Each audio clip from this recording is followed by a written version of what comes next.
Le restaurant La Belle Époque était une perle d'élégance nichée sur les berges de la Seine, au cœur de Paris. Avec sa vue imprenable sur les boucles du fleuve et le scintillement de la tour Eiffel, l'établissement attirait la haute société parisienne et les touristes fortunés, prêts à dépenser sans compter pour une expérience gastronomique raffinée. En ce vendredi après-midi, Léa Dubois ajustait le nœud de son tablier noir devant le miroir du vestiaire du personnel. À 28 ans, son visage portait les marques d'une fatigue qu'elle tentait de masquer avec un rouge à lèvres corail et un sourire bien rodé. Diplômée de l'École des hautes études commerciales, HEC, elle n'aurait jamais imaginé que son diplôme finirait au fond d'un tiroir pendant qu'elle gagnait sa vie en servant des tables. « Encore un service, encore un jour », murmura-t-elle pour elle-même, arrangeant ses cheveux bouclés qui s'échappaient toujours de son chignon. « Tu te parles encore, Léa ?» Justine, sa collègue, entra dans le vestiaire en souriant. « Attention, on dit que c'est le premier signe de la folie. » Léa sourit en retour. « Ou de la raison, ça dépend des jours. »« Prête.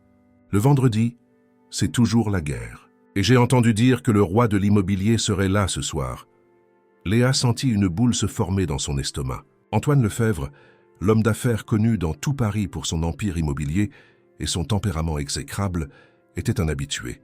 Chacune de ses visites était synonyme d'exigence impossible et d'humiliation subtile. « Sa table est pour toi ce soir », ajouta Justine avec une moue de compassion. « Bien sûr, » soupira Léa, « c'est toujours moi. » Le maître d'hôtel, M. Charles, apparut à la porte. « Les filles, le service a commencé. » Léa, M. Lefebvre a réservé pour 20 heures. Il a précisé qu'il recevrait des clients importants, donc tout doit être impeccable.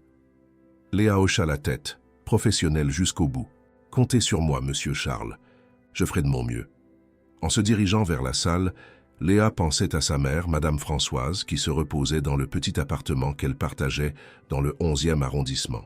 À 62 ans, elle souffrait d'une polyarthrite rhumatoïde agressive, avec des médicaments onéreux qui engloutissaient la majeure partie du salaire de Léa. La sécurité sociale ne couvrait qu'une petite partie des traitements importés qui faisaient vraiment la différence. C'était pour Madame Françoise que Léa avait renoncé à ses rêves dans la finance. Diplômée avec les honneurs, elle avait travaillé dans l'une des plus grandes banques d'affaires de la capitale, grimpant rapidement jusqu'à un poste de conseillère d'entreprise. Le salaire était excellent, de quoi offrir une vie confortable à sa mère. Mais la banque avait subi une restructuration 3 ans auparavant, et Léa avait été l'une des premières à être remerciée. Une décision politique, lui avait-on dit. Elle savait que c'était parce qu'elle avait défendu ses clients quand l'ordre était de faire pression pour recouvrir les créances. Le marché financier s'était fermé à elle après ça. Léa avait envoyé plus de 200 CV, mais son nom semblait être entré sur une liste noire invisible. C'est Jean-Louis, le propriétaire de La Belle Époque, qui lui avait tendu la main quand elle en avait le plus besoin. « Je ne comprends pas pourquoi une diplômée avec votre CV veut être serveuse », lui avait-il dit lors de l'entretien. « Mais je reconnais la détermination quand je la vois. » Jean-Louis, un homme de 55 ans aux cheveux grisonnants et aux manières élégantes, était une exception dans le milieu de la gastronomie de luxe. Il traitait son personnel avec respect, payait au-dessus de la moyenne et mettait un point d'honneur à défendre son équipe face aux clients abusifs, même si ces clients étaient des millionnaires comme Antoine Lefebvre. Le restaurant commença à se remplir à mesure que la nuit tombait sur la Seine. Des lumières dorées se reflétaient sur l'eau, créant un décor presque féerique, visible à travers les larges baies vitrées. Léa servait les tables avec efficacité et courtoisie, mémorisant les commandes complexes sans avoir à noter, recommandant des vins avec une connaissance qui impressionnait même les clients les plus exigeants. « Comment se fait-il que vous vous y connaissiez autant en vin ?» demanda une cliente élégante, après que Léa lui eut suggéré un grand cru bordelais qui s'accordait parfaitement avec l'agneau. « J'ai étudié par moi-même », répondit Léa avec un sourire discret, sans mentionner qu'elle avait économisé pendant des mois pour suivre un cours de sommellerie, pensant que la connaissance n'était jamais de trop. À 19h40, Léa sentit l'atmosphère du restaurant changer. Antoine Lefebvre était arrivé 15 minutes en avance comme d'habitude pour inspecter sa table avant ses invités. Grand, la quarantaine dynamique. Il portait un costume italien qui coûtait probablement plus que 6 mois de salaire de Léa. Ses tempes, grisonnantes, lui donnaient un air distingué qui disparaissait dès qu'il ouvrait la bouche. Cette table ne me convient pas, annonça-t-il à voix haute, dès que M. Charles l'eut conduit à l'emplacement réservé. Elle est trop près de la cuisine. Mes invités sont des gens importants. Je ne veux pas qu'ils soient dérangés par des bruits de casseroles ou des odeurs fortes. Léa vit Jean-Louis s'approcher calmement. « Bonsoir, monsieur Lefebvre. Je peux vous proposer la table près de la fenêtre. Elle a la meilleure vue sur la Seine. » Antoine jeta un regard autour de lui, tel un roi évaluant son royaume. « Cette table est déjà occupée. Je peux m'arranger. Je suis sûr que les clients comprendront la situation. » Léa admirait la façon dont Jean-Louis parvenait à rester respectueux tout en étant ferme. 20 minutes et quelques verres offerts plus tard, l'échange avait été fait, et Antoine inspectait sa nouvelle table comme un général avant la bataille. « Vous, lança-t-il, désignant Léa, vous vous occuperez de nous ce soir. » Ce n'était pas une question et Léa le savait. Il la choisissait toujours, non pas parce qu'il admirait son travail, mais parce qu'il semblait prendre un plaisir pervers à la traiter avec dédain. « Bien sûr, monsieur Lefebvre. Ce sera un plaisir de vous servir, vous et vos invités, ce soir. J'espère bien. Mes clients sont des investisseurs de la City, à Londres. Ce soir peut sceller un contrat de 50 millions d'euros pour mon nouveau projet dans le 16e arrondissement. La moindre de vos erreurs pourrait me coûter cher, vous comprenez? » « Parfaitement, monsieur. » Léa gardait son sourire professionnel, même si elle comptait jusqu'à 10 intérieurement. Antoine ajusta les manchettes de sa chemise, révélant des boutons en or massif. « Vous avez fait des études, petite? Vous avez une tête à avoir fait l'université. » La question prit Léa au dépourvu. C'était la première fois qu'il manifestait un quelconque intérêt pour elle. « Oui, monsieur, j'ai un diplôme d'HEC. » Antoine laissa échapper un rire bref. « Et vous avez fini par servir des tables. La vie est injuste, n'est-ce pas? Eh bien, au moins, ça montre aux jeunes qu'un diplôme n'est pas une garantie de succès. C'est la détermination et l'intelligence qui comptent vraiment dans ce monde. » Léa ravala la réponse qu'elle voulait donner. Elle avait besoin de cet emploi. Elle avait besoin des pourboires généreux que des clients comme Antoine, malgré tout, laissaient généralement. « J'apporterai la carte des vins dès que vos invités seront arrivés, monsieur. » En s'éloignant, Léa sentait le regard d'Antoine dans son dos, à la fois critique et froid. Il était loin de se douter qu'il y a 5 ans, leurs chemins s'étaient croisés de manière très différente, et que l'empire dont il était si fier existait, en grande partie grâce à une décision d'elle. Les prochaines minutes seraient le calme avant la tempête. Léa prit une profonde inspiration, se préparant mentalement pour ce qui allait être l'une des nuits les plus difficiles de sa vie, sans se douter que ce serait aussi le début d'une transformation complète de son destin. En préparant la table d'Antoine Lefebvre, Léa ne pouvait s'empêcher de se remémorer le passé, 5 ans plus tôt. À l'époque, elle portait des tailleurs élégants au lieu d'un uniforme de serveuse. Elle avait son propre bureau au 12e étage de la Banque nationale de Paris et son nom était gravé sur une plaque dorée à la porte. Léa Dubois, conseillère en fusions-acquisitions. C'est par un après-midi pluvieux de mai qu'Antoine Lefebvre entra dans son bureau pour la première fois. Contrairement à l'homme arrogant qui attendait maintenant ses invités à la belle époque, cet Antoine-là avait de profondes cernes et des mains qui tremblaient légèrement en lui remettant ses documents. « Mademoiselle Dubois, je suis ici en dernier recours, » lui avait-il dit. Sa voix dépourvue de son assurance habituelle. Tous les autres conseillers de la banque ont refusé de me recevoir. Léa se souvenait d'avoir lu son dossier la veille. La société Lefebvre Investissement était au bord de la faillite, avec une dette de près de 2 millions d'euros envers la banque. 3 projets immobiliers avaient été mis à l'arrêt en même temps à cause de la crise économique et les investisseurs abandonnèrent le navire. « J'ai besoin de seulement 6 mois », avait imploré Antoine lors de cette réunion. « J'ai un nouveau projet qui va décoller, mais j'ai besoin de temps et d'un peu plus de crédit pour le maintenir en vie. » La direction avait déjà décidé de mettre à exécution les garanties et de liquider les actifs de l'entreprise. Le cas d'Antoine était considéré comme perdu, mais quelque chose dans le regard désespéré de cet homme et dans les projets innovants qu'il présentait fit croire à Léa qu'il y avait un potentiel.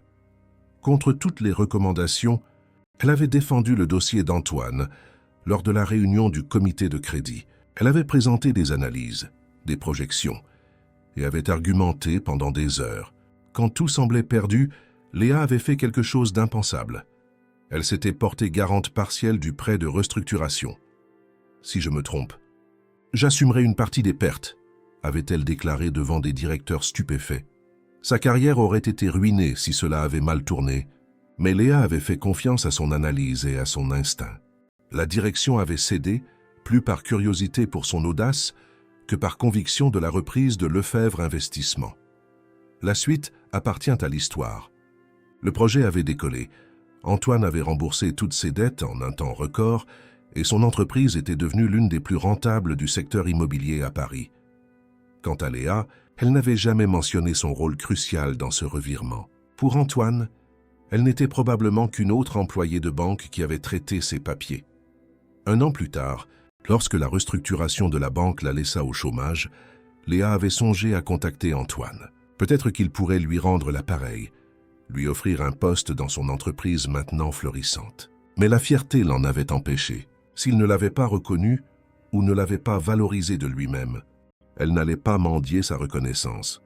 Léa, les invités de M. Lefebvre sont arrivés. La voix de M. Charles la ramena au présent. Léa cligna des yeux à plusieurs reprises, chassant les souvenirs, et vit 3 hommes en costume cher être conduits à la table d'Antoine.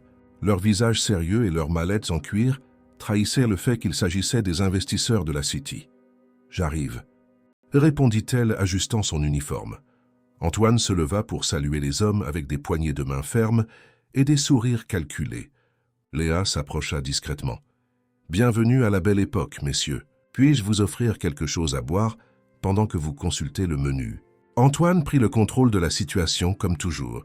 « Apportez une bouteille de Château Lafite Rothschild 2010 et ne faites pas l'erreur de le servir à la mauvaise température. » L'un des investisseurs, un homme d'une 60aine d'années aux cheveux entièrement blancs, regarda Léa avec gentillesse. « Ne vous inquiétez pas, ma petite. Je suis sûr que vous êtes parfaitement capable de faire votre travail sans instructions détaillées. » Léa sourit, reconnaissante. « Merci, monsieur. Je reviens tout de suite avec le vin. » En s'éloignant, elle entendit Antoine rire bruyamment. « Il faut que je sois précis, Edward. La plupart de ces serveurs savent à peine la différence entre un merlot et un cabernet. » Léa prit une profonde inspiration pour contrôler son irritation croissante. Dans la cave climatisée du restaurant, elle sélectionna soigneusement la bouteille demandée, un vin qui coûtait plus que son salaire mensuel. Alors qu'elle la préparait sur le chariot de service avec les verres en cristal appropriés, Justine s'approcha. « Cet homme est insupportable, » murmura-t-elle. « Comment tu le supportes ?» Léa haussa les épaules. « Ça fait partie du travail. Et les pourboires s'y compensent. » « Aucun pourboire ne vaut l'humiliation, Léa. Tu as fait de grandes études, tu es intelligente. Pourquoi tu ne cherches pas un autre emploi? Tu sais pourquoi. » Léa pensait à Madame Françoise et aux médicaments coûteux. « En plus, Jean-Louis est un bon patron. Combien de restaurants me permettraient d'ajuster mes horaires pour emmener ma mère à ses rendez-vous médicaux ?» Justine soupira compréhensive. « Je pense juste que tu mérites mieux dans la vie. Un jour, qui sait ?» Léa se força à sourire et poussa le chariot vers la salle. À table, la discussion d'affaires battait déjà son plein. Léa présenta le vin avec élégance, décrivant ses caractéristiques avec une connaissance qui surprit les visiteurs. Elle ouvrit la bouteille avec des mouvements précis et servit une petite quantité à Antoine pour qu'il l'approuve. Il fit tourner le verre, huma le bouquet et goûta le vin lentement comme s'il s'agissait d'un rituel sacré. Ses yeux rencontrèrent ceux de Léa et pendant un instant, elle crut y voir un éclair de reconnaissance. Mais ce ne fut qu'un moment fugace. « Acceptable », prononça-t-il finalement. Léa servit tous les invités et se retira discrètement. Pendant l'heure qui suivit, elle s'occupa d'autres tables tout en gardant un œil sur la réunion d'affaires. À chaque visite pour servir de nouveaux plats ou remplir les verres, elle remarquait que la conversation devenait plus animée.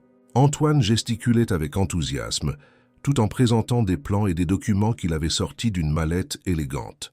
« Mon nouveau projet dans le 16e va être révolutionnaire. » L'entendit-elle dire. Des appartements connectés, avec une totale durabilité énergétique et une vue qui va tripler leur valeur en 5 ans. Les investisseurs semblaient intéressés, mais prudents.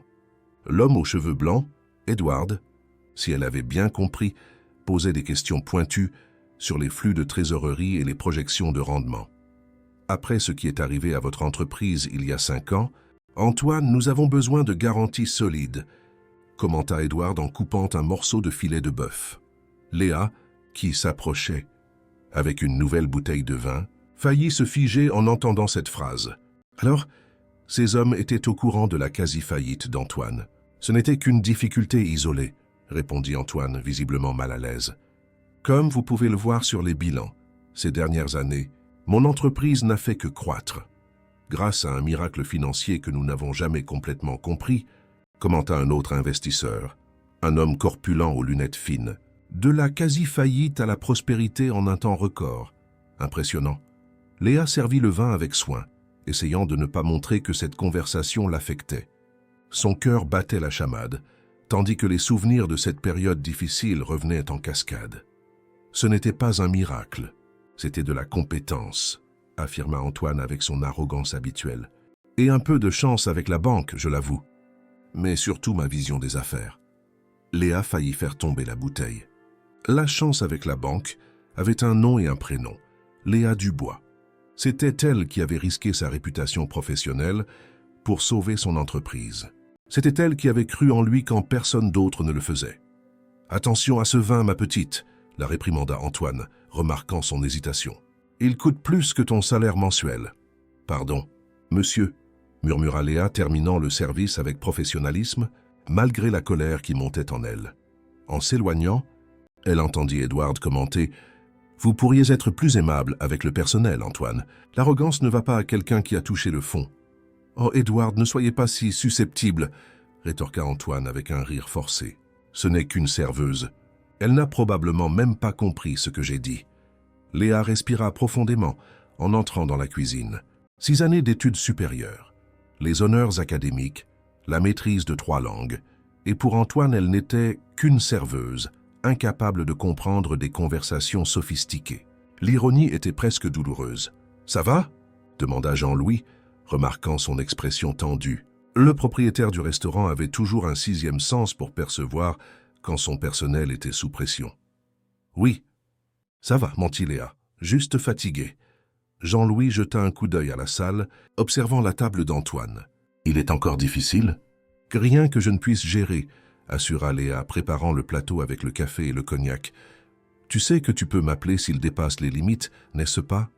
Aucun argent ne justifie un manque de respect envers mon personnel. » Léa sourit, sincèrement reconnaissante. « Je sais, Jean-Louis, merci. » De retour dans la salle, Léa remarqua que l'atmosphère à table avait changé. Les documents étaient étalés, et Edward tenait un stylo apparemment prêt à signer quelque chose. Antoine affichait un sourire triomphant que Léa connaissait bien. C'était le même sourire qu'il avait eu en sortant de son bureau à la banque, 5 ans auparavant, avec le prêt approuvé qui avait sauvé son entreprise. « Messieurs, le café et le cognac », annonça-t-elle, commençant à servir avec soin. « Excellent timing », commenta Antoine, visiblement satisfait. « Vous arrivez juste à temps pour que nous trinquions au nouveau projet Résidence Lefebvre. » Edward n'avait toujours pas signé, mais ses 2 collègues affichaient déjà l'enthousiasme de ceux qui sont prêts à signer des contrats. Léa servit le cognac dans des verres appropriés et était sur le point de s'éloigner quand Antoine la retint. « Restez un peu », ordonna-t-il d'un geste impérieux. « Je veux que vous soyez témoin du moment où nous scellons un accord de 50 millions. » Léa se sentit mal à l'aise, mais acquiesça professionnellement. Il n'était pas courant que des serveurs soient sollicités pour rester pendant des moments d'affaires importants. Mais Antoine voulait manifestement un public pour son moment de gloire.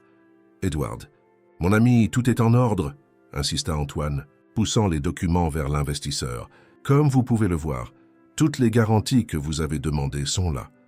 Le terrain est déjà payé, les permis de construire approuvés. C'est pratiquement sans risque. » Edward ajusta ses lunettes et examina une dernière fois les papiers. « C'est un investissement significatif, Antoine. La dernière fois que je vous ai fait confiance si facilement, nous avons failli tout perdre. » « C'était une autre époque, » rétorqua Antoine, avec une impatience mal dissimulée. « Mon entreprise est aujourd'hui aussi solide qu'un roc, grâce à la banque qui a cru en vous quand personne d'autre ne le faisait, » commenta Edward, toujours hésitant. Léa déglutit. Il était de plus en plus difficile de garder son calme face à ces références au passé qu'elle connaissait si bien. « Signez, Edward », insista l'un des autres investisseurs, un homme chauve et impatient. Le 16e est un quartier en pleine expansion. Si nous ne nous lançons pas maintenant, nous perdrons l'opportunité. Edward céda finalement. Avec un soupir résigné, il signa les documents et passa le stylo à ses collègues, qui signèrent rapidement. « Voilà », s'exclama Antoine, exultant. Nous venons de faire l'histoire, messieurs. La résidence Lefebvre sera le projet le plus luxueux et le plus innovant de Paris. Il leva son verre de cognac pour un toast, et tous l'accompagnèrent. Léa resta immobile, tenant son plateau vide, témoin silencieux de ce moment. « Vous pouvez y aller maintenant », la renvoya Antoine d'un geste désinvolte après le toast. « Apportez l'addition, et assurez-vous que le calcul est juste. La dernière fois, il a fallu refaire parce que quelqu'un ne savait pas additionner. »« Oui. »« Monsieur », répondit Léa machinalement, s'éloignant pour chercher l'addition. Lorsqu'elle revint quelques minutes plus tard, l'atmosphère à table avait changé du tout au tout. Antoine était euphorique, riant bruyamment et parlant sans s'arrêter des bénéfices futurs. Le vin et le cognac avaient clairement fait baisser ses inhibitions. Les autres investisseurs semblaient aussi plus détendus, à l'exception d'Edward, qui gardait une sobriété vigilante. « Voici l'addition, monsieur, » dit Léa, plaçant le petit plateau d'argent à côté d'Antoine. Il prit le papier et l'examina rapidement. 5 600 €. Une bagatelle comparée aux millions que nous venons de mobiliser, n'est-ce pas, messieurs? Il rit bruyamment, satisfait de lui-même. « Mettez ça sur ma carte. » Léa prit la carte de crédit noir qu'il lui tendit et se retourna pour la traiter, mais Antoine la retint à nouveau. « Vous vous appelez Léa, c'est ça ?» Elle hocha la tête, surprise qu'il se souvienne de son prénom. « Vous savez, Léa, je vous observe toujours dans ce restaurant. Si dévouée, si persistante. Ça doit être difficile, non? Une femme comme vous à servir des hommes comme nous. » Le ton condescendant fit serrer la carte par Léa. « C'est juste mon travail, monsieur. »« Exactement !» s'exclama Antoine, comme si elle avait dit quelque chose de très profond. « C'est votre travail, votre place. Et vous le faites ?»« Eh bien, presque bien. » Il rit de sa propre blague, tandis qu'Edward lui lançait un regard de réprobation. « Antoine, ça suffit !» avertit Edward à voix basse. « Cette demoiselle fait juste son travail. »« Oh, je suis juste honnête !» rétorqua Antoine, sa voix légèrement pâteuse à cause de l'alcool. « Il est important que les gens comme elle comprennent leur rôle dans la société. Tout le monde n'est pas né pour le succès. Certains sont nés pour servir les gens qui réussissent. » Léa sentit son visage s'embraser. Il y a 6 ans, ce même homme implorait son aide presque à genoux dans son bureau. Maintenant, il la traitait comme si elle était inférieure, comme si elle n'existait que pour le servir. « Je vais traiter votre paiement, » dit-elle d'une voix contrôlée, se retournant à nouveau. C'est alors que cela arriva. En se retournant, Léa sentit quelque chose d'humide sur son uniforme. Elle baissa les yeux et vit une tache sombre s'étendre sur le tissu blanc de sa chemise. Antoine avait délibérément renversé son verre de vin rouge sur elle. « Oh, pardon », dit-il avec un sourire qui contredisait complètement ses mots. « C'est un accident. » Le restaurant entier semblait s'être tu. Tous les clients des tables voisines observaient la scène mal à l'aise. Léa resta immobile, le choc initial rapidement remplacé par une indignation qui menaçait de briser des années de maîtrise de soi. « Regardez ce que vous avez fait. »« Petite maladroite », continua Antoine, élevant la voix pour que tout le monde entende. « Gâcher mon costume italien aurait été une perte considérable. Heureusement, j'ai des réflexes rapides. » Edward semblait mortifié. « Antoine, arrêtez ça. C'est clairement vous qui... »« Non, non, Edward, » l'interrompit Antoine, toujours souriant. « Il faut leur donner une leçon. Regardez, le vin coule sur le sol. On ne peut pas laisser ça comme ça. » Un silence pesant s'abattit sur le restaurant. Léa vit Jean-Louis s'approcher rapidement de l'autre côté de la salle, mais Antoine fut plus rapide. Il se leva, titubant légèrement, et tendit une serviette en tissu à Léa. « Nettoyez ça », ordonna-t-il, son sourire se transformant en un rictus cruel.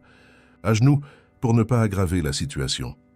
Léa eut l'impression que le temps s'était arrêté. Elle regarda la serviette tendue, le visage arrogant d'Antoine, et la tache de vin qui s'étendait sur son uniforme. 5 années de souvenirs défilèrent dans son esprit en un instant. Les nuits blanches à analyser ses projets, la réunion tendue avec la direction de la banque, le risque qu'elle avait pris en croyant en quelqu'un qui l'humiliait maintenant publiquement. Edward se leva, visiblement déstabilisé. « C'est inacceptable, Antoine. Excusez-vous immédiatement auprès de cette jeune femme. »« Pourquoi ?» le défia Antoine, tenant toujours la serviette tendue. « Les gens comme elle ont besoin de savoir quelle est leur place. » Ce fut la goutte d'eau. Cette phrase prononcée avec tant de mépris brisa quelque chose en Léa. Des années d'éducation, de professionnalisme et de maîtrise de soi furent momentanément submergées par un besoin de justice qui ne pouvait plus être contenu. Jean-Louis arriva à la table à ce moment précis. « Monsieur Lefebvre, je vous demande de vous asseoir et de vous calmer. Léa allait changer d'uniforme, je m'en occupe. » Mais Léa ne bougea pas. Au lieu de cela, elle regarda directement dans les yeux d'Antoine, sans peur, sans soumission. « Vous ne vous souvenez vraiment pas de moi, n'est-ce pas ?» demanda-t-elle, avec un calme qui contrastait avec la tempête qu'elle ressentait à l'intérieur.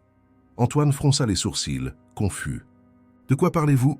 Vous n'êtes que la serveuse ici. »« Non, » répondit Léa, prenant une profonde inspiration. « Il y a 5 ans, j'étais bien plus que ça. » Le silence qui suivit fut si dense qu'il en était palpable. Tous les yeux étaient fixés sur elle, attendant les mots qui changeraient à jamais le cours de cette soirée. « Il y a 5 ans, » continua Léa, sa voix gagnant en fermeté à chaque mot, « je n'étais pas une serveuse. J'étais conseillère en fusions-acquisitions à la Banque nationale de Paris, au 12e étage, bureau 1207. » Le visage d'Antoine pâlit visiblement. Son regard arrogant vacilla, remplacé par une expression de confusion qui se transforma rapidement en reconnaissance. « C'est vous, » balbutia-t-il, laissant tomber la serviette sur le sol. « Oui, monsieur Lefebvre, c'est moi la conseillère qui vous a reçu quand tous les autres ont refusé. Quand votre entreprise était au bord de la faillite, avec une dette de près de 2 millions, et que la banque avait décidé d'exécuter toutes les garanties. Le restaurant entier était dans un silence absolu. Même le tintement des couverts n'était plus audible. Chaque client, chaque employé avait les yeux rivés sur la scène qui se déroulait. La serveuse à l'uniforme taché faisant face au puissant homme d'affaires qui semblait avoir vu un fantôme. « Impossible !» murmura Antoine reculant d'un pas. « La conseillère qui m'a reçu était... C'était moi, » confirma Léa avec sérénité. « Léa Dubois, la personne qui a passé 3 nuits sans dormir, à analyser vos projets quand tous les autres analystes avaient déjà abandonné. La personne qui a défendu votre dossier devant toute la direction de la banque. » Edward, qui assistait à la scène avec un intérêt croissant, intervint. « De quoi parle-t-elle, Antoine ?» Antoine ouvrit la bouche, mais aucun son n'en sortit. Il semblait avoir complètement perdu la capacité de parler. « Monsieur Lefebvre ne vous a pas raconté cette partie de l'histoire, n'est-ce pas ?» continua Léa, s'adressant maintenant à Edward et aux autres investisseurs. Quand il dit qu'il a eu de la chance avec la banque, ce qui s'est réellement passé, c'est qu'une employée a risqué sa propre réputation professionnelle pour sauver son entreprise. Jean-Louis s'approcha de Léa, posant doucement sa main sur son épaule. « Léa, tu n'as pas à faire ça. Tu peux aller changer d'uniforme. Je m'occupe de la situation ici. » Léa regarda son patron avec gratitude. « Merci, Jean-Louis, mais je crois que cette histoire a besoin d'être racontée. Je l'ai gardée trop longtemps. » Se tournant vers Antoine qui restait paralysé, elle continua. « Quand la direction de la banque était sur le point de refuser votre demande de restructuration de dette pour la dernière fois, vous savez ce que j'ai fait, monsieur Lefebvre ?» Il fit un léger mouvement de tête négatif, les yeux écarquillés. « Je me suis porté garante partielle de votre prêt. » Un murmure de stupeur parcourut le restaurant. « Garante ?» répéta Edward, ajustant ses lunettes comme si cela l'aidait à mieux assimiler l'information. « Vous avez risqué votre propre patrimoine pour lui ?»« Oui, » confirma Léa. « J'ai cru en ses projets quand personne d'autre n'y croyait. J'ai mis ma carrière et mon avenir financier en jeu parce que j'ai vu un potentiel là où les autres ne voyaient qu'un échec. » Antoine retrouva enfin sa voix, bien qu'elle sonne faible et lointaine. « Je ne savais pas. Je pensais que c'était le directeur Mercier qui... » « Le directeur Mercier n'a fait que signer les papiers parce que je l'ai convaincu, » l'interrompit Léa. « J'ai présenté des analyses détaillées, des projections de flux de trésorerie, des études de faisabilité. J'ai passé des semaines penché sur vos projets, persuadé qu'ils avaient une réelle valeur. » Un silence lourd s'installa. Antoine semblait avoir vieilli de 10 ans en quelques minutes. Sa posture arrogante avait complètement disparu, remplacée par une expression de choc et de honte. « Pourquoi ne m'avez-vous jamais rien dit ?» demanda-t-il finalement. « Pendant toutes ces années, je ne cherchais pas la reconnaissance, monsieur Lefebvre. J'ai fait mon travail avec intégrité et j'ai cru en vos idées. Le succès de votre entreprise après cela est à votre mérite et à celui de votre équipe.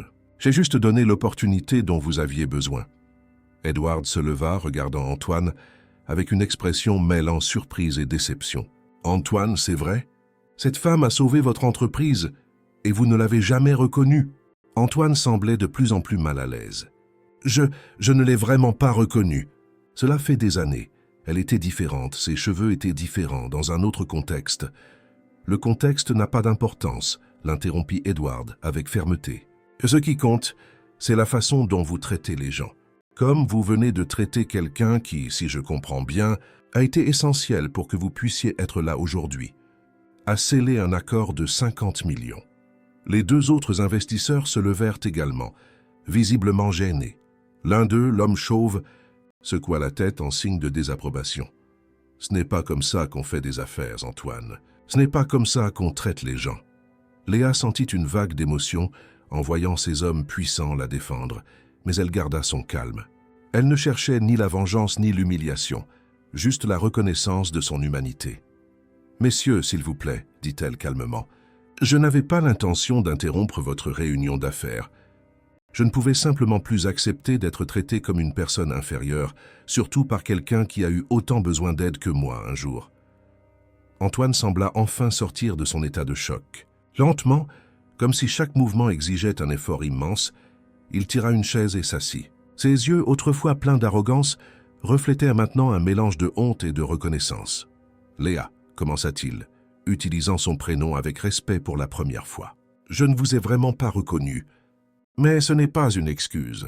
La vérité, c'est que... » Il hésita, manifestement mal à l'aise avec ce qu'il était sur le point d'admettre. « La vérité, c'est que je ne vous aurais pas traité différemment même si je vous avais reconnu.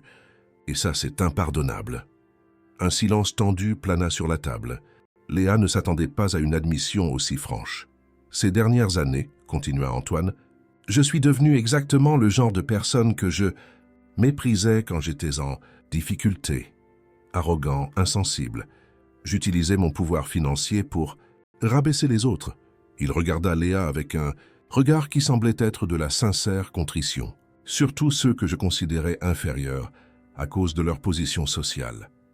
Edward et les autres investisseurs observaient attentivement, réévaluant clairement l'homme avec qui ils venaient de sceller un accord de plusieurs millions. « Je ne vous demande pas de me pardonner, » ajouta Antoine, passant la main sur ses cheveux grisonnants dans un geste de nervosité. « Ce que j'ai fait ce soir, et probablement bien d'autres fois avant, est inacceptable. » Léa prit une profonde inspiration, assimilant ces mots inattendus. Une partie d'elle voulait rester dans l'indignation, cultiver la colère qu'elle avait entretenue pendant si longtemps.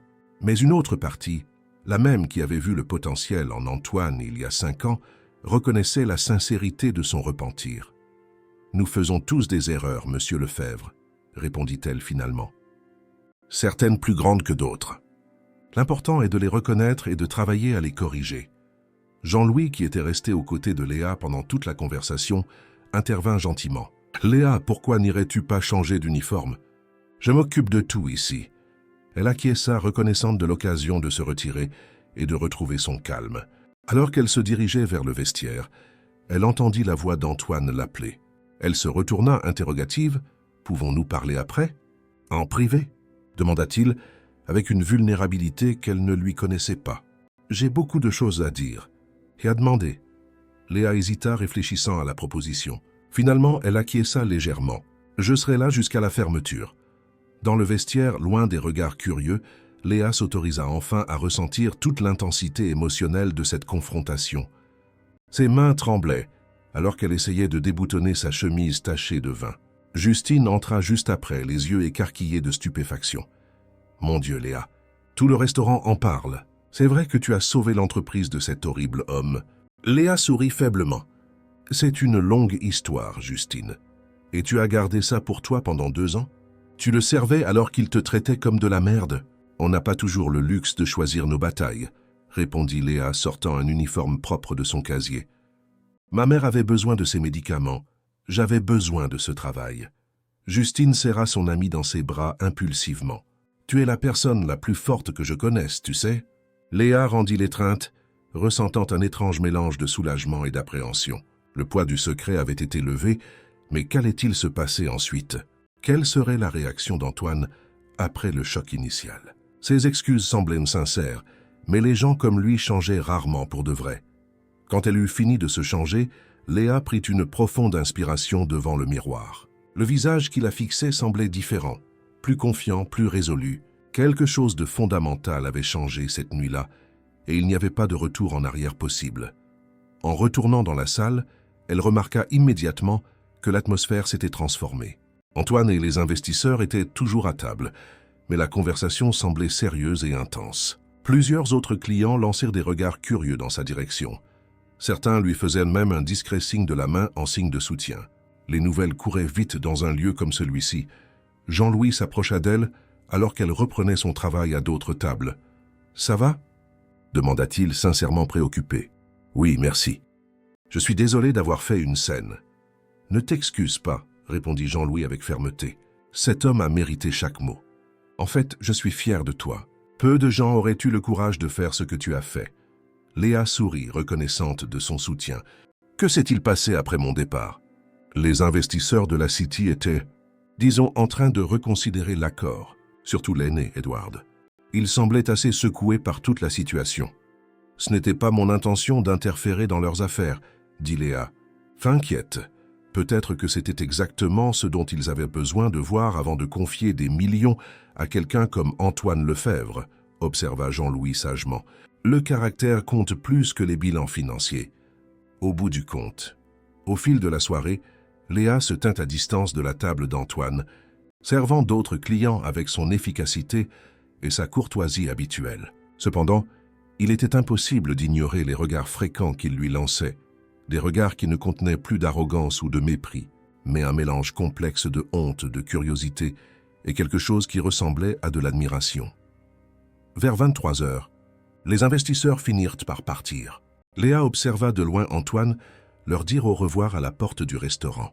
Le langage corporel de chacun indiquait une tension non résolue. L'accord de 50 millions serait-il en danger? Une partie d'elle s'inquiétait de cette possibilité. Malgré tout, quand le dernier client quitta le restaurant et que l'équipe commença à nettoyer et à ranger pour le lendemain, Antoine resta assis seul à sa table, contemplant un verre de cognac.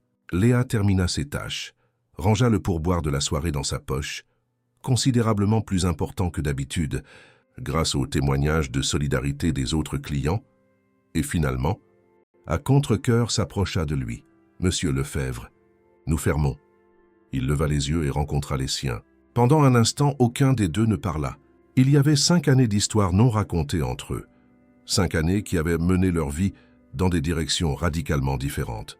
« Vous avez dit que nous pourrions parler, » se rappela-t-il, sa voix dépourvue de son arrogance habituelle. Léa acquiesça, tirant une chaise. « Ouais, j'ai dit ça. » Antoine fit tourner son verre entre ses doigts, songeur. « Par où commençons-nous ?»« Par le début, peut-être, » suggéra Léa. « Par le jour où vous êtes entré dans mon bureau à la Banque nationale de Paris, désespéré pour une dernière chance. Le restaurant était vide maintenant. Le personnel finissait de nettoyer discrètement, jetant des regards curieux vers la table où Léa et Antoine discutaient. Jean-Louis avait dit à tout le monde qu'il pouvait rester aussi longtemps que nécessaire. Un geste de soutien silencieux à son employé. « Je me souviens de ce jour, » commença Antoine, fixant le contenu de son verre comme s'il pouvait y voir le passé se refléter. Il pleuvait fort. J'étais allé dans 5 banques différentes avant la Banque nationale. « Si, » corrigea Léa doucement, « vous avez mentionné 6 refus lors de notre première conversation. » Antoine hocha la tête, surpris par la précision de sa mémoire. « Vous avez raison. C'était 6. Et dans toutes, j'avais à peine pu dépasser l'accueil. Personne ne voulait recevoir l'homme d'affaires en faillite qui avait tout misé sur des projets trop ambitieux pour le moment économique du pays. Mais moi, je vous ai reçu. Oui, vous m'avez reçu. » Antoine leva enfin les yeux pour la regarder. Pourquoi? La question planait entre eux comme quelque chose de tangible. Léa réfléchit soigneusement à sa réponse. Parce que j'ai vu quelque chose dans les rapports préliminaires que personne d'autre n'a vu. Vos projets étaient visionnaires, peut-être trop en avance pour l'époque, mais fondamentalement solides. Et pendant notre conversation, j'ai réalisé que derrière le désespoir se cachait un esprit d'entreprise brillant. Antoine secoua la tête, incrédule. Vous avez risqué votre carrière pour une intuition sur un étranger désespéré. Ce n'était pas seulement de l'intuition, clarifia Léa. J'ai passé 3 jours à analyser chaque chiffre, chaque projection. J'ai consulté discrètement des experts du marché immobilier. J'ai fait mon travail avant de défendre votre dossier.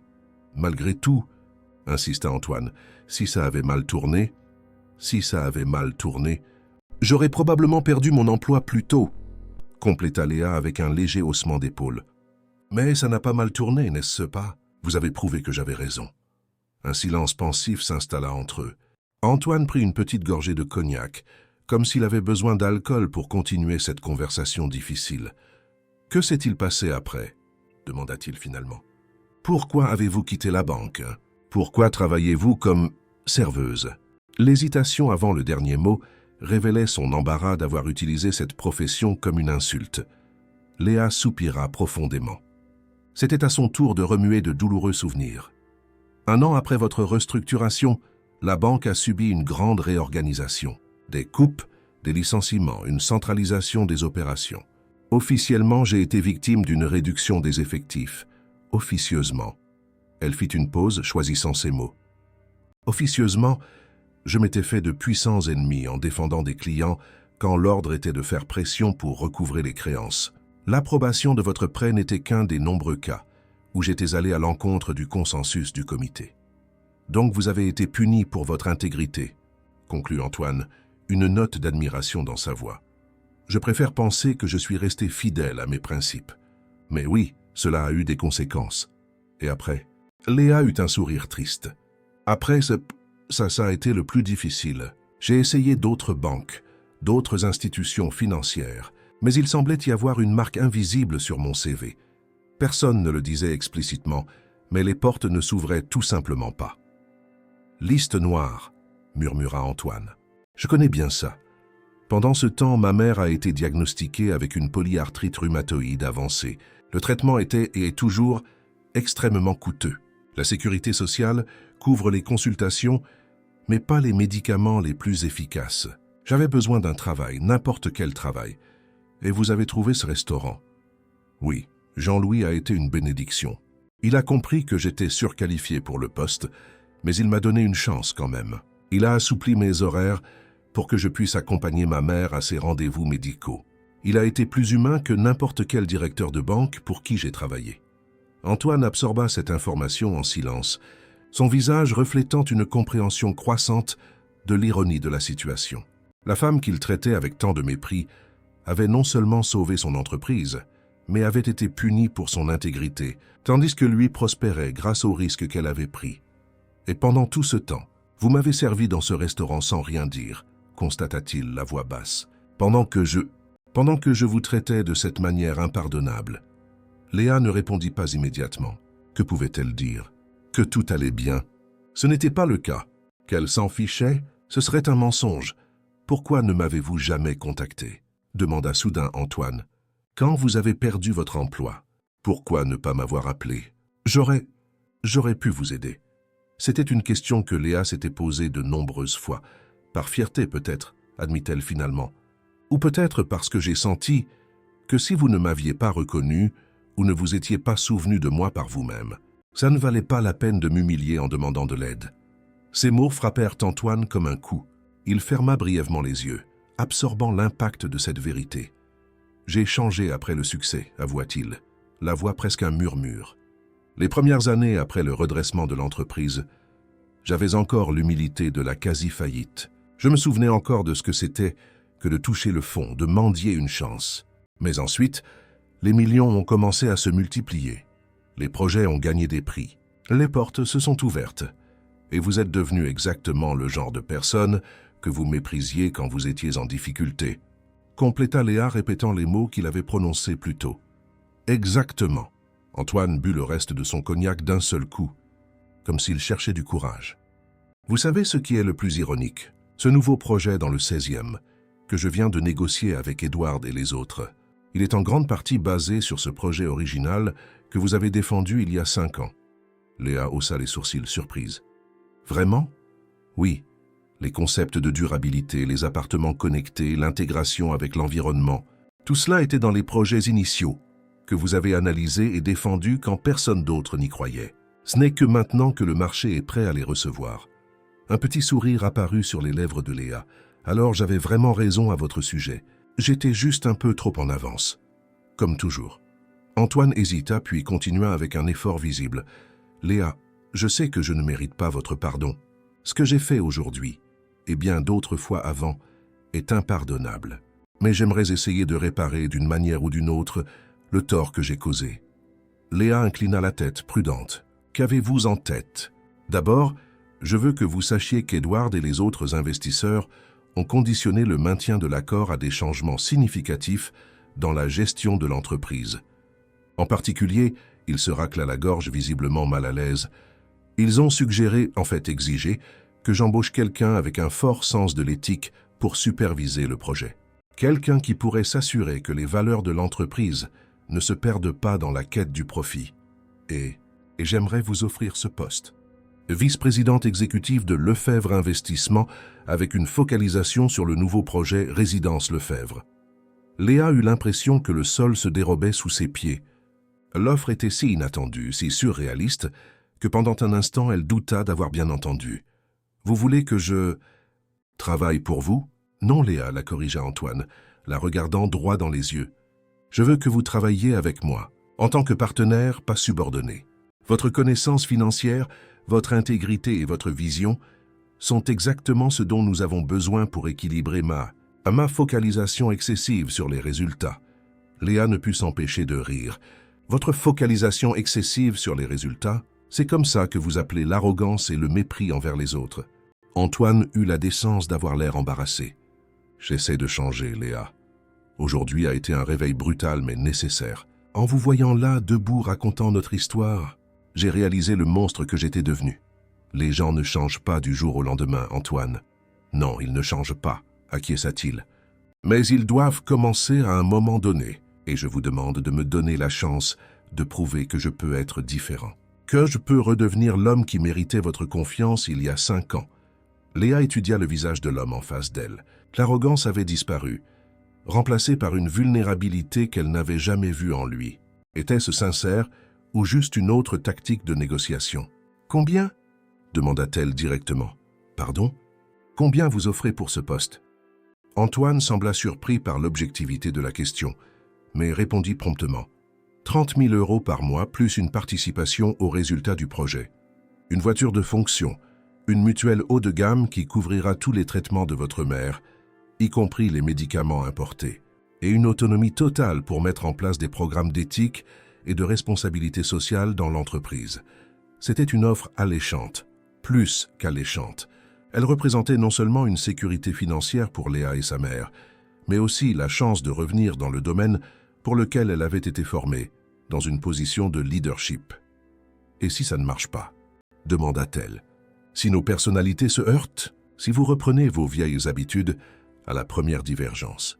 Un contrat de 2 ans sans possibilité de licenciement sans cause réelle et sérieuse, proposa Antoine immédiatement, et une clause de dédommagement substantiel si vous décidez de partir pour des raisons éthiques avérées. » Léa ne put s'empêcher d'être impressionnée par la rapidité et la cohérence de sa réponse. Il avait vraiment réfléchi à tout ça pendant qu'elle se changeait. « Vous êtes vraiment sérieux, » constata-t-elle. Plus pour elle-même que pour lui. « Je n'ai jamais été aussi sérieux de ma vie. » Antoine tendit sa main sur la table. Un geste d'égalité, qui contrastait radicalement avec la dynamique de pouvoir qui avait toujours caractérisé leurs interactions précédentes. « Qu'en dites-vous, Léa Dubois? Acceptez-vous de me donner une seconde chance, tout comme vous m'avez donné la première il y a 5 ans ?» Léa regarda la main tendue, consciente que sa décision allait complètement changer le cours de sa vie. Une partie d'elle voulait refuser par principe, pour montrer que tout ne pouvait pas s'acheter avec de l'argent. Mais une autre partie, la partie pragmatique, la partie qui pensait à sa mère et aux besoins réels qu'elles avaient, reconnaissait l'opportunité extraordinaire qui s'offrait à elle. De plus, il y avait quelque chose d'étrangement poétique dans la situation. Il y a 5 ans, elle avait donné à Antoine la chance que personne d'autre ne lui donnerait. Maintenant, il lui offrait la même chose. « J'ai une condition, » dit-elle finalement. « N'importe quoi. Je veux que vous mettiez en place un programme de respect et de dignité pour tous les employés de l'entreprise. Des cadres au personnel de nettoyage. Tolérance zéro pour les comportements comme celui dont j'ai été témoin aujourd'hui. » Antoine acquiesça sans hésiter. « Ce sera la première initiative que nous mettrons en œuvre ensemble. Et je veux que vous veniez personnellement dans ce restaurant demain, à l'heure du déjeuner quand il sera bondé, et que vous vous excusiez publiquement auprès de Jean-Louis et de toute l'équipe pour votre comportement de ce soir. » Cela fit déglutir Antoine. L'humiliation publique était clairement quelque chose à laquelle il n'était pas habitué. Mais après un moment d'hésitation, il accepta. « Je le ferai. » Alors, Léa tendit enfin la main et serra la sienne. « Je crois que nous avons un accord, monsieur Lefebvre. » La poignée de main scella bien plus qu'un contrat de travail. C'était un nouveau départ, une seconde chance pour eux deux. Quand leurs mains se séparèrent, quelque chose avait changé fondamentalement dans la dynamique entre eux. « Combien de temps il vous faut pour quitter le restaurant ?» demanda Antoine, pensant déjà aux aspects pratiques. Léa sourit, pensant à Jean-Louis et à quel point il avait été bon pour elle dans les moments difficiles. « 2 semaines, au minimum. J'ai besoin de lui laisser le temps de trouver et de former mon remplaçant. Je ne le laisserai pas tomber après tout ce qu'il a fait pour moi. » Antoine acquiesça, impressionné par sa loyauté. « Bien sûr, nous utiliserons ce temps pour préparer votre arrivée. Vous voudrez rencontrer l'entreprise, l'équipe, les projets en cours. Et les investisseurs de la City. Ils ont vraiment conditionné l'affaire à mon embauche. Edward l'a pratiquement exigé, confirma Antoine. Après que vous soyez parti changer d'uniforme, il m'a donné un ultimatum. Soit je démontrais un réel changement dans la culture de l'entreprise, en commençant par corriger l'injustice envers vous, soit l'accord était annulé. Léa ne put s'empêcher de sourire. « J'aime bien votre Edward. Il sera ravi de savoir que vous avez accepté. En fait, il a suggéré que vous dirigiez directement les négociations avec eux à partir de maintenant. Il a dit qu'il préfère traiter avec quelqu'un qui a du caractère et de la dignité, pour reprendre ses propres mots. » La soirée avançait, et le personnel avait déjà terminé le nettoyage. Jean-Louis s'approcha discrètement. « Vous avez besoin d'autre chose. Je peux vous laisser les clés pour fermer, Léa. »« Ce ne sera pas nécessaire, Jean-Louis, » répondit-elle en se levant. « Nous avons fini. Et j'ai quelque chose d'important à vous dire demain. » Antoine se leva aussi, tendant la main à Jean-Louis. « Je vous remercie pour votre patience ce soir, monsieur Charles. Et je tiens à vous dire que je reviendrai demain pour m'excuser officiellement auprès de vous et de votre équipe pour mon comportement. » Jean-Louis serra la main offerte avec une hésitation perceptible. Ce serait approprié. Quand ils sortirent du restaurant, la nuit parisienne les accueillit avec une brise fraîche. Léa prit une profonde inspiration, sentant le poids de ses années s'éloigner lentement de ses épaules. L'avenir, qui ressemblait auparavant à une longue route plate de difficultés, présentait maintenant des courbes inattendues et de nouvelles possibilités. « Comment rentrez-vous chez vous ?» demanda Antoine, remarquant qu'il était déjà minuit passé. « En métro.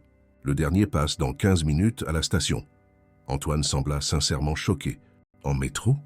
À cette heure-ci » Léa sourit à sa réaction. « Bienvenue dans la réalité de la plupart des Parisiens, monsieur Lefebvre.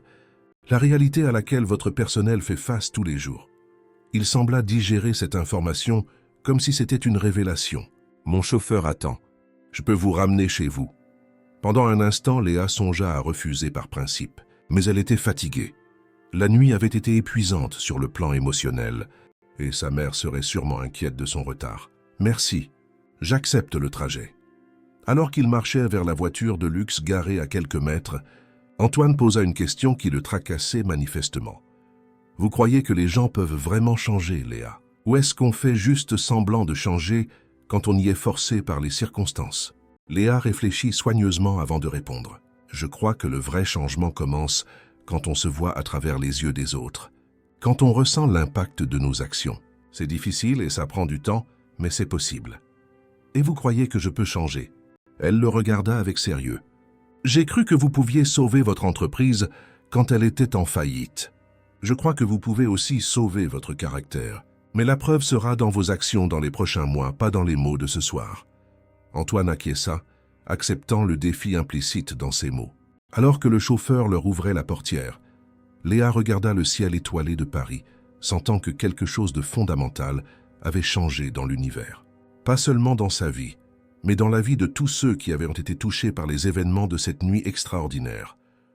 Le chemin qui s'ouvrait devant elle serait semé d'embûches, de réajustements et d'apprentissages, mais pour la première fois depuis longtemps, Léa Dubois sentait qu'elle allait dans la bonne direction, avec le vent en sa faveur.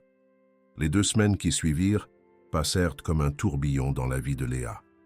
Pendant la journée, elle continuait de travailler au restaurant, formant Justine pour qu'elle reprenne son poste, tandis que le soir et les jours de congé, elle se rendait chez Lefebvre Investissement pour se familiariser avec son futur lieu de travail et les projets en cours. Comme il l'avait promis, Antoine apparut au restaurant le lendemain de la confrontation, à l'heure du déjeuner, quand l'établissement était bondé. Avec une humilité qui surprit tout le monde, il s'excusa publiquement auprès de Jean-Louis et de toute l'équipe pour son comportement. Le geste, visiblement difficile pour un homme habitué à être vénéré, ne passa pas inaperçu auprès des clients habituels qui commentèrent l'événement pendant des jours. Je n'aurais jamais imaginé voir Antoine Lefebvre s'excuser auprès de quelqu'un, commenta Jean-Louis plus tard, encore abasourdi. Tu as vraiment provoqué une transformation en lui, Léa. Elle sourit, prudente. On verra si ça dure. Les vraies transformations prennent du temps.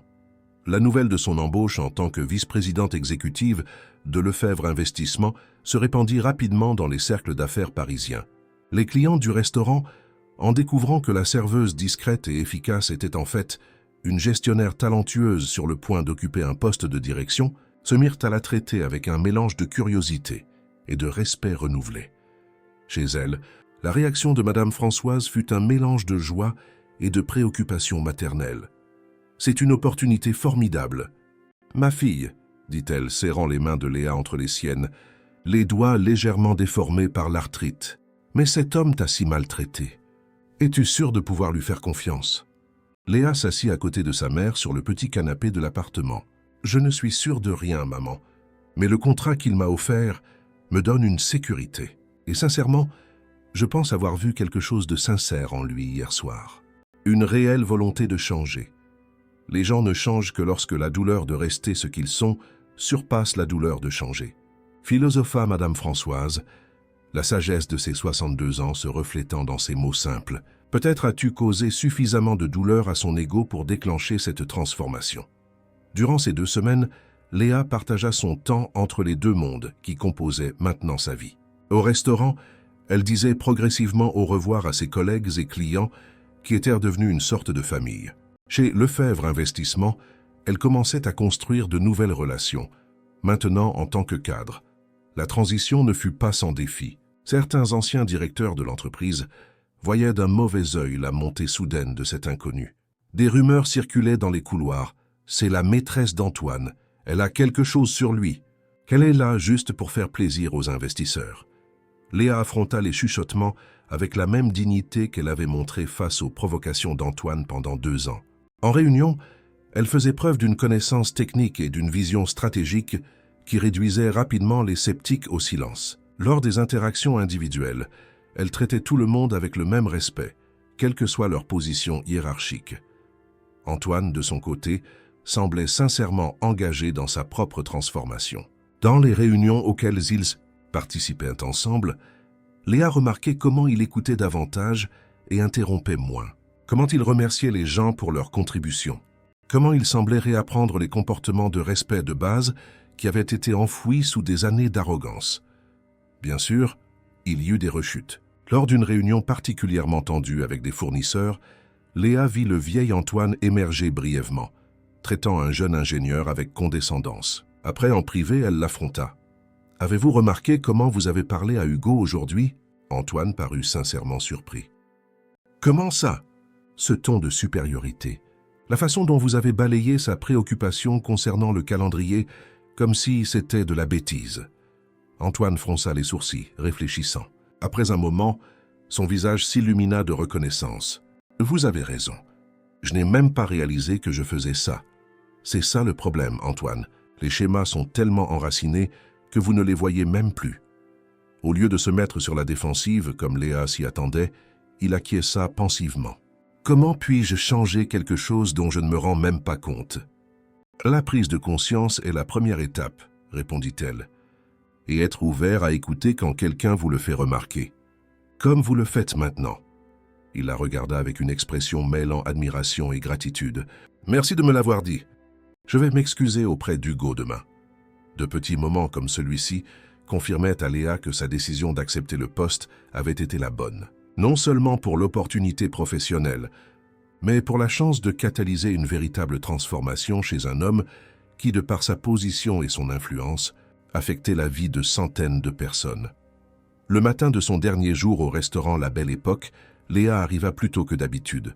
Le soleil levant se reflétait sur les eaux de la Seine, créant un spectacle de couleurs, qu'elle voulait graver dans sa mémoire. Pendant 2 ans, cette vue avait été une constante dans sa vie, un rappel de la beauté au milieu des difficultés. Jean-Louis la trouva en train de contempler le paysage à travers les fenêtres du restaurant encore vide. « Tu vas me manquer, Léa, dit-il se plaçant à côté d'elle. Cet endroit ne sera plus le même sans toi. » Elle sourit, émue. « Vous aussi, vous allez me manquer. Vous, l'équipe, et même certains clients. Mais pas le fait de servir des tables, j'imagine, plaisanta Jean-Louis. Honnêtement, je ne vais pas mentir. Je suis ravi de retourner dans mon domaine. Mais ces 2 ans m'ont enseigné des leçons qu'aucun MBA n'aurait pu m'apprendre. » Elle se tourna pour le regarder. « J'ai appris la dignité, Jean-Louis. À rester fidèle à mes valeurs même dans les situations les plus difficiles. Et ça, je vous le dois en grande partie et à la façon dont vous gérez cet endroit. » Les yeux de Jean-Louis s'embuèrent légèrement. « Eh bien, maintenant, tu as la chance de créer le même environnement, dans une entreprise bien plus grande, d'influencer beaucoup plus de gens. C'est ce que j'ai l'intention de faire, » confirma Léa avec détermination. La journée passa dans un mélange d'émotions. Les collègues apportèrent de petits cadeaux de départ. Les clients habituels laissèrent des pourboires généreux, accompagnés de messages de vœux de succès. Justine alternait entre les larmes et l'enthousiasme pour la promotion que le départ de Léa représentait pour elle. À la fin du service, l'équipe se réunit pour un toast. Jean-Louis leva un verre de champagne. À Léa Dubois, qui nous a appris que les circonstances temporaires ne définissent pas qui nous sommes, que la gentillesse et la compétence peuvent coexister, et que la justice, parfois, met juste un peu plus de temps à arriver. Il y eut des applaudissements et des étreintes. Léa se sentit enveloppée par une vague de gratitude pour ces personnes qui avaient été son refuge dans les moments les plus difficiles. Quand elle quitta enfin le restaurant ce soir-là, vêtue de vêtements décontractés, au lieu de son uniforme, Léa ressentit une étrange sensation de libération, mêlée de nostalgie. Un chapitre de sa vie se fermait, mais les leçons resteraient. Le lendemain matin, Léa se réveilla avant son réveil. Elle choisit avec soin un tailleur bleu marine, qu'elle avait acheté spécialement pour l'occasion. L'un des rares luxes qu'elle s'était permis ces dernières semaines. En se regardant dans le miroir, elle vit non seulement la cadre qui était sur le point d'assumer un poste de direction, mais aussi la serveuse qui avait servi des tables avec dignité, la conseillère bancaire qui avait risqué sa carrière en croyant en quelqu'un, la fille dévouée qui ferait tout pour sa mère. Toutes ces facettes composaient qui elle était. Aucune d'entre elles n'était plus importante ou plus définissante que l'autre. Madame Françoise l'attendait dans la cuisine avec du café frais et des croissants. Une petite célébration pour cette grande occasion. « Tu es magnifique. »« Ma fille, » dit-elle avec une fierté évidente. « On dirait que ce poste t'attendait. » Léa sourit aidant sa mère à s'asseoir. Les nouveaux médicaments, qu'elle pouvait maintenant acheter grâce à la mutuelle haut de gamme offerte par Lefebvre Investissement, commençaient déjà à montrer des résultats. Les mouvements de Madame Françoise étaient moins douloureux, son énergie plus vive. « Nerveuse ?» demanda la vieille dame, observant attentivement sa fille. « Un peu, » admit Léa. « C'est une énorme responsabilité. Et tout le monde va m'observer, attendant de voir si je suis vraiment compétente ou si je suis juste là comme un geste symbolique.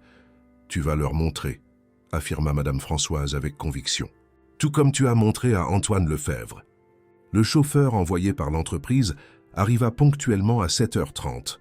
Un autre ajustement auquel Léa ne s'habituait pas encore. Avoir quelqu'un qui venait la chercher, lui ouvrait la portière de la voiture, l'appelait « Madame ». Une toute nouvelle vie se dessinait devant elle. En arrivant au siège de Lefebvre Investissement, un immeuble imposant dans le quartier d'affaires de la Défense, Léa fut accueillie par Antoine dans le hall. Il semblait différent, plus léger d'une certaine façon, comme si le poids de l'arrogance qu'il portait toujours avait été partiellement retiré.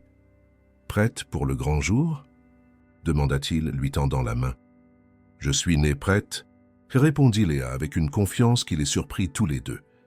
La journée commença par une réunion générale où Antoine présenta officiellement Léa à toute l'entreprise. Son discours fut étonnamment sincère. Certains d'entre vous se demandent peut-être pourquoi Léa Dubois est en train d'assumer un poste de vice-présidente aussi important. Laissez-moi vous expliquer, parce qu'elle le mérite, parce que son talent et son intégrité sont exactement ce dont nous avons besoin. Et parce qu'il y a 5 ans, quand personne ne croyait en cette entreprise, y compris beaucoup de personnes dans cette salle, elle y a cru.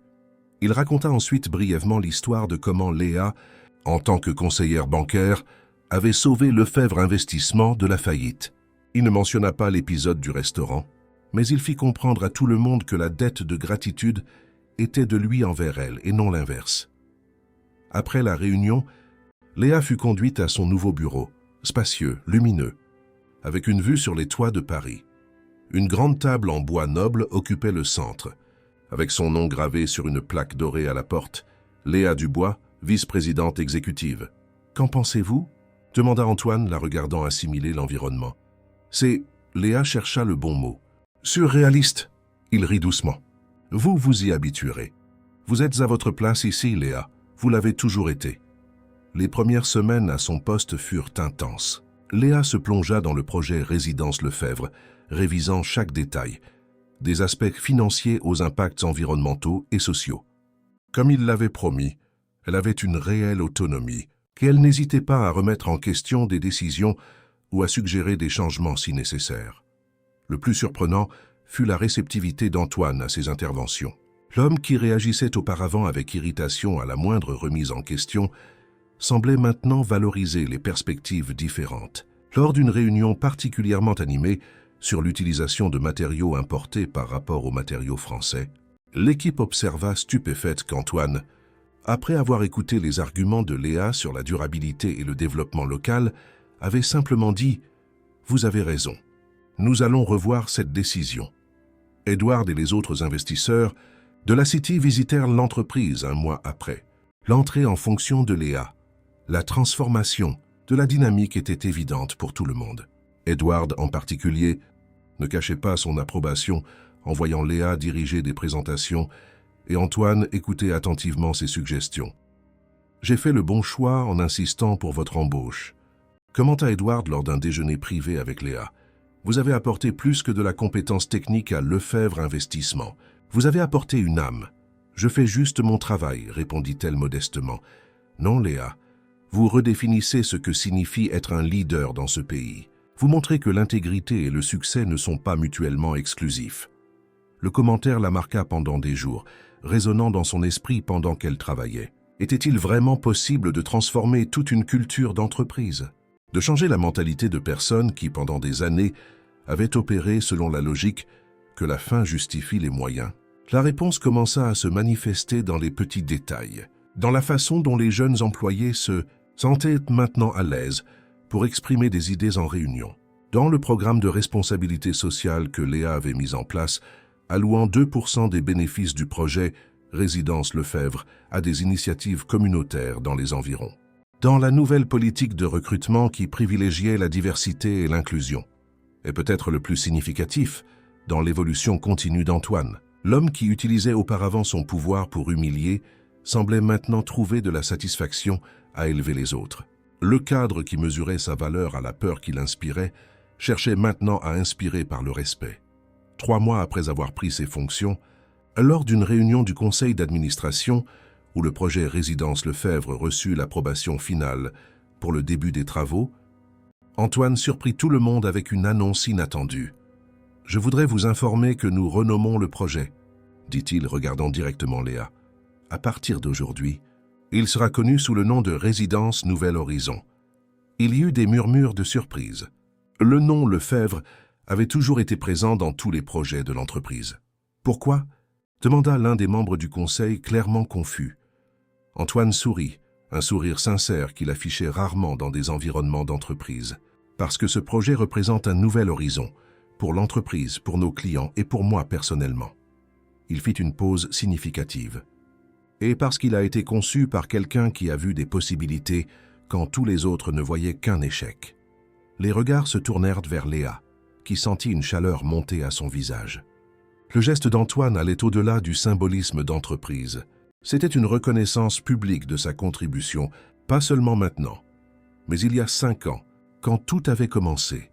Ce soir-là, en rentrant chez elle, non plus le petit appartement dans le 11e, mais un appartement spacieux dans le 16e où elle avait emménagé avec sa mère, Léa contempla la ville illuminée depuis le balcon.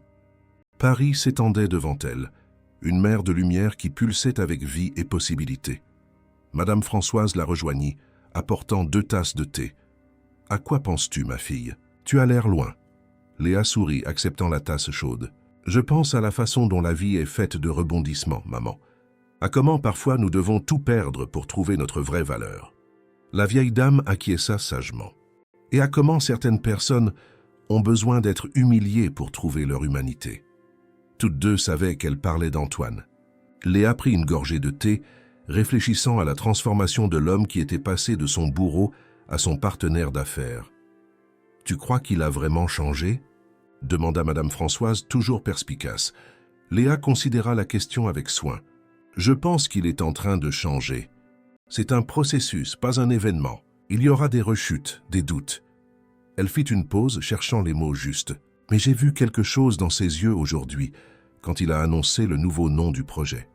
Quelque chose qui me dit que le changement est réel. » « Eh bien, tu as toujours eu un bon instinct pour les gens, » commenta sa mère avec un sourire affectueux. « C'est cet instinct qui nous a amenés ici. » Léa serra sa mère dans ses bras, reconnaissante de l'avoir à ses côtés dans ce voyage extraordinaire. Ensemble, elles contemplèrent l'horizon de Paris, une ville qui, tout comme elle, se réinventait toujours, trouvant toujours de la beauté et des possibilités même dans les défis les plus difficiles. L'avenir, avec toutes ses incertitudes et ses promesses, s'étendait devant elle comme un nouvel horizon rempli de possibilités. Un an s'écoula depuis la soirée fatidique au restaurant La Belle Époque. L'automne était revenu à Paris, peignant les cimes des arbres en teintes d'or et de rouge. Dans le 16e, la résidence Nouvel Horizon s'élevait majestueusement dans le ciel bleu, ses lignes élégantes et durables révolutionnant le paysage de la ville. Léa gara sa voiture devant le restaurant qui avait été son lieu de travail pendant 2 ans. Elle était différente maintenant. Ses cheveux plus courts, une coupe de cadre qui s'accordait avec les tailleurs bien coupés qui faisaient maintenant partie de sa garde-robe quotidienne. Mais quelque chose d'essentiel restait le même, la dignité et la gentillesse dans son regard. Jean-Louis l'accueillit à l'entrée avec une étreinte chaleureuse. « Ça fait plaisir de te voir, Léa. » Ou devrais-je dire, Madame la vice-présidente, la cadre la plus en vue de Paris. Elle rit, l'accompagnant à la table réservée avec vue sur la Seine. « S'il vous plaît, pas de Madame la vice-présidente. Je suis toujours Juste Léa. Juste Léa qui a transformé l'une des plus grandes sociétés immobilières du pays et qui est en couverture de Le Parisien économique ce mois-ci. » La taquina Jean-Louis, tirant une chaise pour elle. « J'ai vu l'article. La femme qui a humanisé le marché immobilier. Très impressionnant. » Léa s'assit, souriant avec un certain embarras. La célébrité soudaine la mettait toujours mal à l'aise. Ces derniers mois, elle était devenue une sorte de célébrité dans les cercles d'affaires, non seulement pour le poste qu'elle occupait, mais pour l'histoire inspirante de son ascension. « Comment va le restaurant ?» demanda-t-elle, changeant de sujet. « Mieux que jamais. Cette soirée, eh bien, c'est devenu une sorte de légende urbaine. Le restaurant où la serveuse a affronté le millionnaire et est devenu cadre. Nous avons des réservations avec des semaines d'avance maintenant. » Léa secoua la tête, amusée. « Je suis contente que l'établissement ait au moins bénéficié du drame. Et comment va Justine? Elle s'est bien adaptée à mon poste? Elle fait un excellent travail. Elle a son propre style, bien sûr, mais les clients l'adorent. Elle demande toujours de tes nouvelles. » Comme pour répondre à la mention de son prénom, Justine apparut portant toujours l'uniforme de responsable de salle qui avait appartenu à Léa. « Léa !» s'exclama-t-elle, serrant son amie dans ses bras. « Tu m'as manqué !» Pendant quelques minutes, elles bavardèrent gaiement. Justine racontant des potins sur les clients habituels et Léa partageant des histoires de sa nouvelle vie d'entreprise. C'était réconfortant de voir que, malgré les changements radicaux, certaines connexions restaient intactes.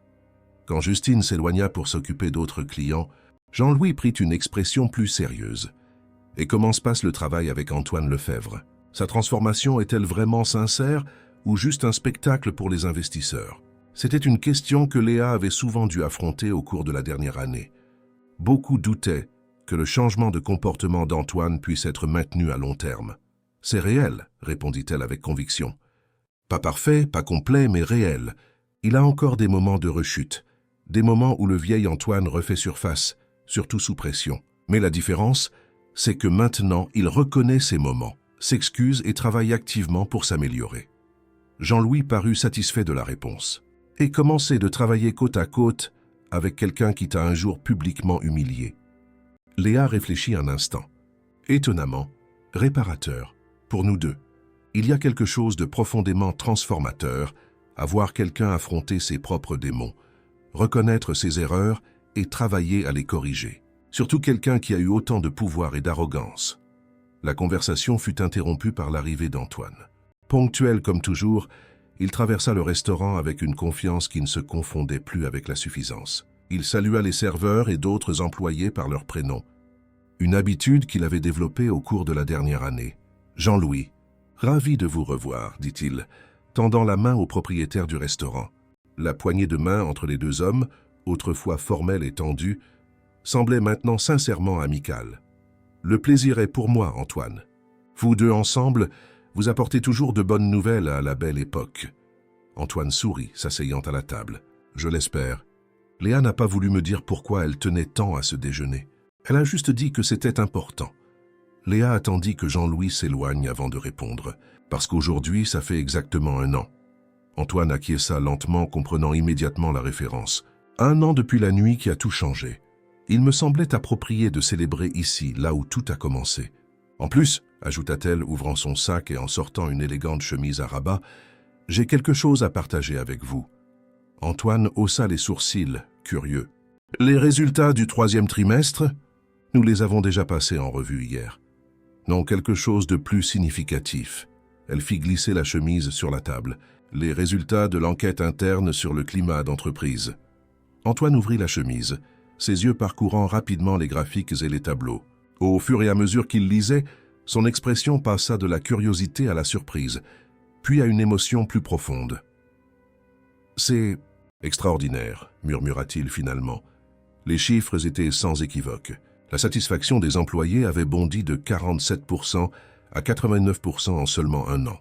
Les signalements de harcèlement moral étaient tombés à presque 0. La rotation du personnel avait diminué de manière drastique. Plus significativement, 93% des employés affirmèrent se sentir respectés en tant que professionnels et en tant que personnes dans l'entreprise. « Vous souvenez-vous de ma condition en acceptant le poste ?»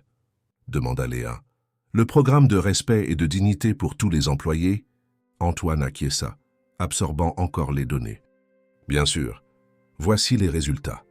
Pas seulement des chiffres sur un papier, mais des vies transformées. Des gens qui vont maintenant travailler sans peur, qui se sentent valorisés, qui peuvent apporter leurs meilleures idées, parce qu'ils ne craignent pas d'être humiliés. Et tout cela en seulement 1 an, constata Antoine, refermant la chemise avec un soin presque révérencieux. Oui, confirma Léa, mais le plus impressionnant n'est pas dans les chiffres. Qu'est-ce qui pourrait être plus impressionnant? Le fait que le changement a commencé au sommet. Avec vous, elle se pencha légèrement sur la table. Les leaders définissent les cultures, Antoine. Quand un PDG traite les gens avec mépris, ça imprègne toute l'organisation. Quand il fait preuve d'un respect sincère, ça se répand aussi. Antoine but une gorgée d'eau, visiblement ému. Je n'ai jamais imaginé, je n'ai jamais considéré l'impact de mes actions de cette façon. Je traitais les gens mal parce que je le pouvais, parce que personne ne m'en empêchait, parce que je pensais que ça montrait du pouvoir. Et maintenant, je comprends que le vrai pouvoir vient d'élever les autres, pas de les rabaisser. Il secoua la tête, encore émerveillé par la transformation. Ça semble si évident maintenant. Comment ai-je pu ne pas le voir pendant si longtemps? Le privilège rend aveugle, répondit Léa simplement. Et le pouvoir déforme notre perception. Le déjeuner se poursuivit avec des conversations sur les affaires et les projets futurs. La résidence Nouvel Horizon n'était que le début. L'approche durable et socialement responsable que Léa avait mise en place était en train de révolutionner non seulement Lefebvre Investissement, mais d'inspirer des changements dans tout le secteur immobilier. Les mêmes concurrents qui se moquaient de nos préoccupations sociales inutiles se précipitent maintenant pour imiter nos programmes. Commenta Antoine, savourant un filet de bar. C'est amusant de voir à quel point le succès financier change la perception des gens sur ce qui est nécessaire. C'est parce que nous avons montré que l'éthique et le profit ne sont pas mutuellement exclusifs, répondit Léa. En fait, de plus en plus de consommateurs et d'investisseurs exigent des entreprises qui fonctionnent avec des valeurs humaines. Pendant qu'il parlait, Léa ne pouvait s'empêcher de réfléchir à l'extraordinaire voyage qui les avait menés jusqu'ici. Il y a un an, ils étaient dans des positions diamétralement opposées. Lui, le puissant homme d'affaires, elle, la serveuse humiliée. Maintenant, ils étaient assis comme des partenaires d'affaires, des collaborateurs, peut-être même des amis, unis par un but commun de transformation. Le dessert arriva, apporté par Justine avec un sourire complice. Offert par la maison, annonça-t-elle. Jean-Louis a insisté. C'était un petit gâteau au chocolat élaboré avec une sauce au vin rouge, une référence subtile, mais sans équivoque, à l'incident qui avait tout déclenché. Antoine comprit immédiatement le symbolisme et rit. « Ton patron a un sens de l'humour intéressant. Mon ex-patron, corrigea Léa avec un sourire. Et oui, il l'a toujours eu. » Après le café, Antoine surprit Léa avec un petit paquet. « Un cadeau d'anniversaire, expliqua-t-il. 1 an depuis que vous avez transformé ma vie et la vie de centaines de personnes dans l'entreprise. » Intriguée, Léa ouvrit le paquet et trouva une petite plaque en argent avec une inscription « Pour Léa Dubois », qui m'a appris que le vrai succès ne se mesure pas à la hauteur à laquelle nous montons, mais au nombre de personnes que nous élevons avec nous sur le chemin. Avec une gratitude éternelle, Antoine Lefebvre. Léa sentit ses yeux s'embuer. Le geste, simple mais profondément significatif, symbolisait bien plus qu'une année de partenariat professionnel. Il représentait une transformation humaine sincère. « Merci », dit-elle simplement, rangeant la plaque avec soin. « C'est moi qui vous remercie », répondit Antoine, « d'avoir cru 2 fois en ma capacité à être meilleur. Une fois quand mon entreprise était en faillite et une autre quand mon caractère l'était. » En sortant du restaurant, ils s'arrêtèrent brièvement pour admirer la Seine, ses eaux scintillantes sous le soleil d'automne. Léa se souvint de toutes les fois où elle avait contemplé la même vue en servant des tables, rêvant d'un avenir différent. « Vous savez ce que j'ai appris cette dernière année ?» demanda Antoine, observant l'horizon. « Quoi ? Que la dignité ne peut pas être achetée, vendue ou retirée. Elle ne peut qu'être reconnue ou niée. » Il se tourna pour la regarder. « Vous n'avez jamais perdu la vôtre, même quand j'ai essayé de vous rabaisser. Et ça, plus que toute autre chose, m'a montré que j'avais perdu la mienne sans même m'en rendre compte. » Léa sourit, touchée par la profondeur de cette réflexion. « Et maintenant, on continue de construire. Pas seulement des immeubles, mais une entreprise où les gens peuvent grandir sans perdre leur humanité. Un héritage qui va au-delà du béton et du verre. » Alors qu'ils marchaient vers leurs voitures respectives, Léa pensa à toutes les personnes dont la vie avait été impactée par cette soirée au restaurant, les employés de Lefebvre Investissement qui travaillaient maintenant dans un environnement plus humain. Sa mère qui recevait le traitement médical approprié, Jean-Louis et l'équipe du restaurant, témoins d'une transformation que beaucoup croyaient impossible, et bien sûr elle-même, de serveuse à vice-présidente exécutive, de victime d'humiliation à agent de changement.